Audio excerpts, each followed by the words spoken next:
ఇటు నుంచి ఇటు వస్తాడే ఆ ఫ్లైట్లో స్పెషల్ ఫ్లైట్లో వెళ్తాడు. స్పెషల్ ఫ్లైట్ దిగి అక్కడి నుంచి ఇలా బయలుదేరతాడు. ఇలా బయలుదేరి అసలు ఇంకో పెద్ద విచిత్రం ఏంటంటే 11:30కి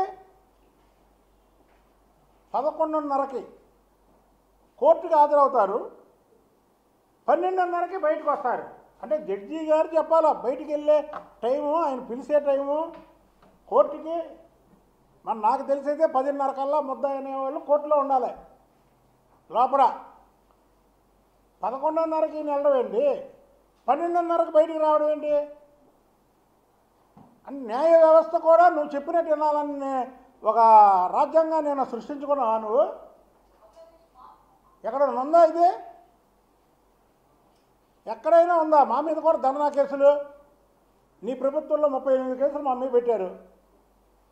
10:30కి జడ్జి గారు బెంచ్ ఎక్కుతారు. మేము 10:30కి ఆయన ఎక్కకముందే మేము ఎక్కుతాం, దిగుతే కోర్టులో ఉంటాము. ఆయన 11:30కి పిలుస్తారో, 12:30కి పిలుస్తారో, లేకపోతే ఒకసారి లంచ్ బ్రేక్ అయిన తర్వాత పిలుస్తారో. ఆ టైం చూసుకొని మేము వాయిదాకి వెళ్ళి వచ్చేవాళ్ళం. మరి నువ్వు 11:30కి వెళ్ళడం ఏంటో, 12:30కి నువ్వు రావడం ఏంటో, అసలు టైం పెట్టడం ఏంటో, ఇది ఎక్కడైనా ఉందా ఈ విచిత్రం? అంటే న్యాయ వ్యవస్థను కూడా నేను డిక్టేషన్ చేస్తున్నాను అని ఒక భయప్రాంతం చేయడానికి చేసినటువంటి పన్నాగుడు. మొన్నసారి చంద్రబాబు నాయుడు గారి గురించి మాట్లాడుతున్నారు. ఇక సిగ్గు లజ్జ ఉందని. ఆయన నీలాగా ఏ అవినీతి కేసులో వెళ్ళా.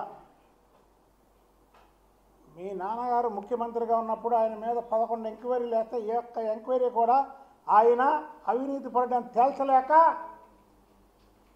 మీ నాన్న వైఎస్ రాజశేఖర రెడ్డి గారే చేతులు తీశాడు. నువ్వు అక్రమంగా ఆయన్ని అరెస్ట్ చేయించావు కాబట్టి ప్రపంచ దేశాల్లో దాదాపు 110 దేశాల్లో నిరసనలు తెలియజేశారు. అదే చంద్రబాబు గారి నిజాయితీ. నీకు నిజాయితీ ఎక్కడుంది? నీకు సిగ్గు ఎక్కడుంది? నీకు సిగ్గు సెరవు ఎక్కడుంది? సిగ్గు సెరవు ఉన్న వాళ్ళు ఎవరన్నా కోర్టుకు వెళ్ళేటప్పుడు రూట్ మ్యాపులు పెడతారా? టయాలు పెడతారా? ఊరేగింపులుగా వెళ్తారా?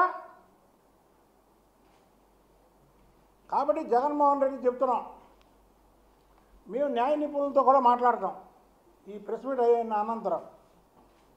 అసలు ఒక కేసులో 12 సంవత్సరాలు ఆరోగ్యంగా ఉన్నటువంటి వ్యక్తి